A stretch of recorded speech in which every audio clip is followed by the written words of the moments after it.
तो कहानी शुरू होती है 1956 में फ्रांस से। हम एक छोटे बच्चे को देखते हैं जो चर्च में आकर फादर की अक्सर कामों में मदद किया करता था। फादर बहुत ही पावरफुल थे। वो बच्चा आज के दिन अपना सारा काम खत्म करता है और वाइन शराब को रखने नीचे चैपल में जा रहा होता है। चैपल दरअसल एक छोटे गिरजाघर को कहते हैं, यानी कि छोटा चर्च। तभी उसे यहाँ पर कोई हलचल महसूस होती है और एक खौफनाक आवाज आती है। वो बच्चा बहुत ज्यादा डर गया था और जाकर फादर को बुलाता है। जब उधर फादर आते हैं तो उन्हें वहाँ पर होली वाटर, यानी कि वो पानी जिससे भूतों आत्माओं को भगाया जा सकता था या फिर कोई भी बीमारी को दूर करने के लिए इस्तेमाल होता, वो वहाँ पर तेज उबल रहा था। जिसके बाद वो पानी भाप बनकर उड़ जाता है। उधर एक साया भी नजर आता है और फिर एक खौफनाक मंजर आंखों के सामने था। ये साया किसी और का नहीं बल्कि डीमन नन का था, जो उस फादर को हवा में उड़ाकर आग लगाकर मार देती है। चर्च के ऊपर वाले हिस्से में वो डीमन नन दिखाई जाती है। उधर ही हम एक आदमी को बैग ले जाता देखते हैं।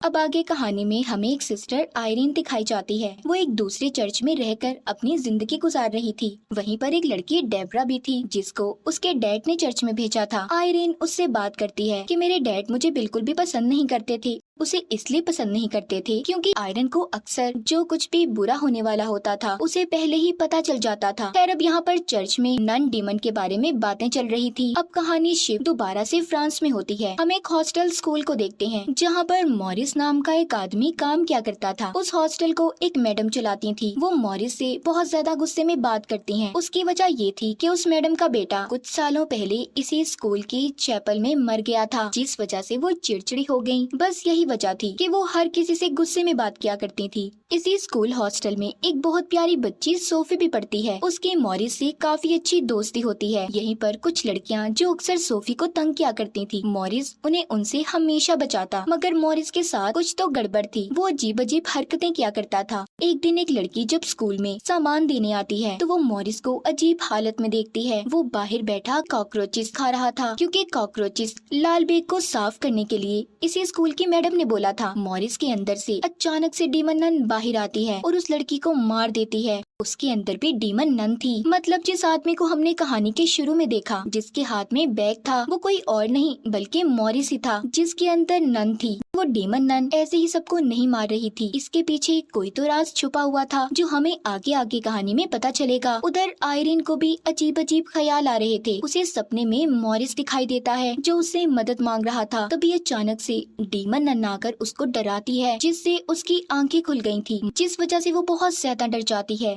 एक दिन वही लड़कियां जो सोफी को तंग किया करती थी उसे चैपल में लेकर जाती हैं, जहाँ पर मैडम ने सबका जाना बंद किया था। वहीं पर खिड़की पर एक बकरी बनी हुई थी। वो उसके साथ गेम खेलती हैं। कहती हैं जाओ जाकर तुम्हें उस बकरी की आंखों में टॉर्च जलाकर देखना है। वो आंखें डीमन की हैं। अगर तुमने जरा भी ध्यान हटाया तो डीमन आकर तुम्हें मार देगा। जब सोफी उसी को देख रही थी तो तंग करने वाली लड़कियां चालाकी से वहाँ से चली जाती हैं। सोफी अब बिल्कुल अकेली थी। तभी अचानक से उधर हलचल होने लगती है। उधर सोफी को डीमन नन नजर आई थी जिससे वो डर जाती है। खैर तभी मॉरिस वहाँ पर आकर उसे बचाता है। दूसरी तरफ हमें सिस्टर आयरीन को दिखाया जाता है जिसको फादर अपने पास बुलाकर कहते हैं कि मुख्तलिफ शहरों में फिर से प्रीस्ट और नन मारे जा रहे हैं। वो बताते हैं कि फ्रांस में एक फादर को जलाकर मार दिया गया। ये उसी फादर की बात कर रहे थे जो हमने कहानी के शुरू में देखा था। वो कहते हैं डीमन नन दोबारा आ गई है। वो मरी नहीं, जिसका तुमने पहले भी मुकाबला किया था। तुम दोबारा से उसे हरा सकती हो। आयरन कहती है नहीं, अब मैं ऐसा कुछ नहीं कर सकती। वो कहते हैं नहीं, अब तुम्हें ये सब देखना होगा क्योंकि दुनिया और इंसानियत की बात है। तुम्हें ही इस केस की जाँच करनी होगी। सारी बातें सुनकर सिस्टर आयरन अपने डर पर काबू पाती है और चल देती है। इस केस को हल करने के लिए आयरन फ्रांस के लिए निकल जाती है जहाँ पर फादर को जलाकर मारा गया था। तभी चुपके से उसके साथ डेबरा भी ट्रेन में आकर बैठ जाती है। आयरन जब ये देखती है तो कहती है तुम्हें ऐसा नहीं आना चाहिए था। अगर ऐसे चर्च में पता चल गया तुम बिना बताए ऐसे मेरे साथ आ रही हो तो चर्च वाले तुम्हें निकाल देंगे। डेबरा कहती है ऐसा कुछ नहीं होता। तुम जानती हो मेरी मॉम भी जलकर मरी थी। मुझे कोई भी मिरेकल्स मोजिज़े होते हुए नजर नहीं आए। ये सारी बातें सुनकर आयरन कहती है कि जब यकीन होता है तो बड़े बड़े मौजज़े होते हैं। खैर ये दोनों फ्रांस पहुंच जाती हैं। चर्च में पहुंचते ही आयरन को दोबारा से उसी बच्चे का ख्याल आता है जिस बच्चे को हमने कहानी के शुरू में फादर के साथ देखा था। अब वो उसे वहाँ पर खेलता हुआ नजर आता है। जब आयरन उस दिन के हादसे के बारे में उस बच्चे से पूछती है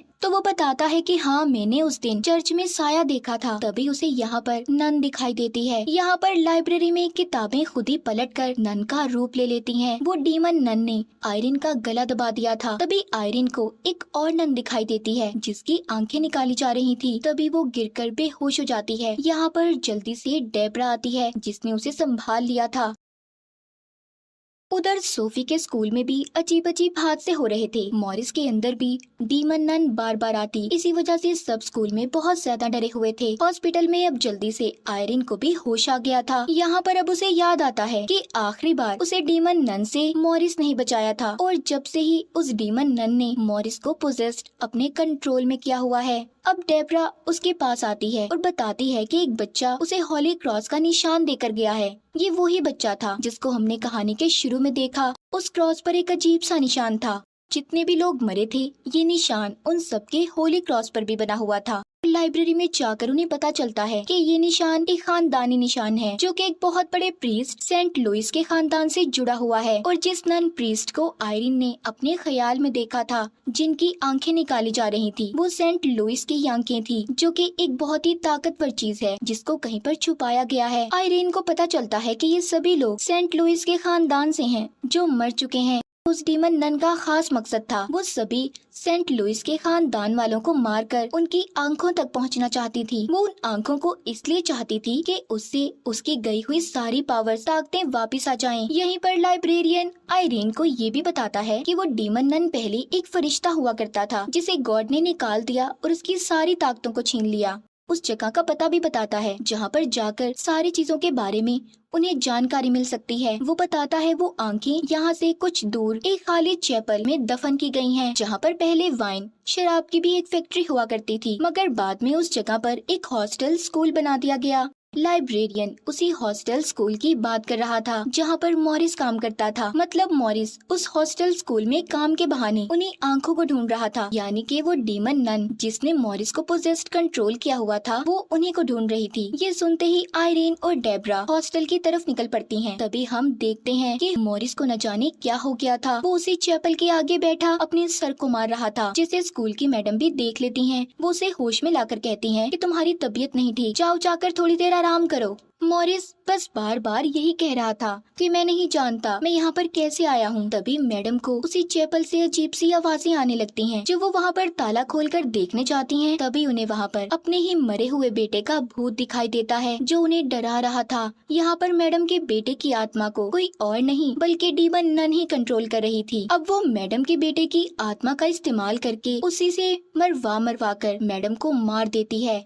मैडम की लाश मिलती है जो बहुत बुरी हालत में थी, जिससे अब सभी हॉस्टल में रहने वाले बच्चे डर गए थे। रात को जब सब बच्चों का ध्यान अपनी तरफ करने के लिए मॉरिस और सोफी की मॉम डांस कर रहे थे, तो अचानक से मॉरिस की तबीयत खराब होने लगी थी। उसकी गर्दन पर जो क्रॉस का निशान बना हुआ था, उसका अब बहुत बुरा हाल हो चुका था। उधर आयरीन और डेब्रा भी हॉस्टल में पहुंच गई थी, जो कि सोफी और उसकी मॉम को मॉरिस से अब दूर रहने का बोलती हैं, क्योंकि आयरीन जान गई थी कि मॉरिस के अंदर डीमन नन का कब्जा है। तभी वो डीमन नन मॉरिस के अंदर जाकर बोलती है, हेलो सिस्टर। इतना कहकर मॉरिस उसी चैपल की तरफ भाग जाता है। उसे छोटे चर्च की तरफ जाता देखकर आयरीन उसे रोकने की कोशिश करती है, मगर उस नन ने आयरीन पर हमला करके उसे दूर गिरा दिया था। डेब्रा भी उस डीमन नन को रोकने की कोशिश कर रही थी, मगर वो नहीं रोक पाती। तभी सिस्टर आयरीन उठकर दोबारा से कुछ पढ़ने लगती है, जिससे मॉरिस के अंदर की डीमन नन कमजोर हो गई थी। तभी डेब्रा जल्दी से जाकर पीछे से मॉरिस के सर में कुछ देकर मारती है, जिससे वो बेहोश हो गया था। वो उसे बांधकर एक जगह पर बिठा देती हैं, ताकि वो यहाँ से कहीं जा ना पाए। और अब अपने साथ कुछ सिस्टर्स को लेकर आयरीन और डेब्रा चैपल के अंदर जाती हैं, ताकि उन्हें वहाँ वो आंखें मिल जाएं जो डीमन नन ढूंढ रही थी। सोफी भी उस छोटे चर्च में उनके साथ जाती है। वो उन्हें वो खिड़की भी दिखाती है जिस पर बकरी बनी हुई थी। वो कहती है कि क्या पता सेंट लुइस के खानदान वालों ने इसे बनाया हो, ताकि अगला कोई भी उनसे जुड़ा हुआ या उनके खानदान से यहाँ पर आए तो उसे वो आंखें मिल जाएं। वो बताती है कि अगर इस बकरी की आंखों पर सूरज की रोशनी पड़ती है तो ये चमकती हैं। अब ये देखने के लिए डेब्रा हाथ में पकड़ी टॉर्च को जब उसके ऊपर मारती है, तो उस बकरी की आंखों से लेजर रोशनी निकलती है, जो इन्हें रास्ता बताती जाती है कि आंखें कहाँ पर दफन हैं। अब ये उसे निकाल लेती हैं जो एक बक्से में बंद थी। तभी मॉरिस भी जाग गया था। बाहर सभी बच्चों को डीमन नन अपने असली रूप में आकर डराने लगती है। डेब्रा उधर जाकर उन बच्चों को बचाती है। ये भागकर सभी एक कमरे में चले गए थे जहाँ पर उसी मैडम का भूत इनको डराता है जिसको चैपल में डीमन नन ने मारा था। उधर सोफी के साथ आयरीन भी थी। उधर पोजेस्ड मॉरिस भी आ गया था जो सिस्टर आयरीन से वो खास आंखें छीनने की कोशिश करता है, मगर उन्हें सोफी लेकर भाग जाती है जो कि एक बक्से में बंद थी। सोफी जैसे तैसे करके उससे बचकर भाग रही थी। वो ऊपर पहुंच जाती है जहाँ पर एक साइड से बिल्डिंग भी टूटने वाली थी। ये सब कुछ उन्हीं आंखों की ताकत की वजह से हो रहा था। तभी उनमें से एक तेज पीले रंग की रोशनी बाहर आती है जिसके करीब अब डीमन नन भी नहीं आ सकती थी। मगर फिर भी मॉरिस यानी कि उसके अंदर डीमन नन सोफी के पास जाने वाली थी। तभी उधर आयरीन आ जाती है जो उसे वो लेकर दरमियान में रख देती है जिससे बहुत ही ताकतवर रोशनी बाहर आती है और उस वजह से मॉरिस अब तड़पने लगा था। सबको ऐसा लगता है कि वो मर गया। ये देखकर सोफी बहुत दुखी होती है क्योंकि मॉरिस उसका बहुत अच्छा दोस्त था। अब जब उसे चेक करने आयरीन उसके पास जाती है मगर वो जिंदा था। ये सिर्फ डीमन नन की एक चाल थी इन्हें फंसाने की। अब वो डीमन नन जल्दी से वो आंखें उठा लेती है। सारी ताकत उसे दोबारा मिल गई थी। वो दोबारा से अब अपने असली रूप में आ गई थी। वो आंखें अब उसकी आंखों में थी। फिर वो हॉस्टल में एक बच्ची को पकड़कर जो हमेशा सोफी को तंग किया करती थी उसके मुंह के अंदर वो नन अपने नाखून गड़ा देती है। वो डीमन नन इतनी ताकतवर हो गई थी कि वो आयरीन को उसी तरह हवा में उठाकर मारने वाली थी जैसे उसने कहानी के शुरू में फादर को मारा था। तभी यहाँ पर आयरीन को अपनी मॉम नजर आती हैं। उनकी आंखें भी चमक रही थी, मतलब कि आयरीन भी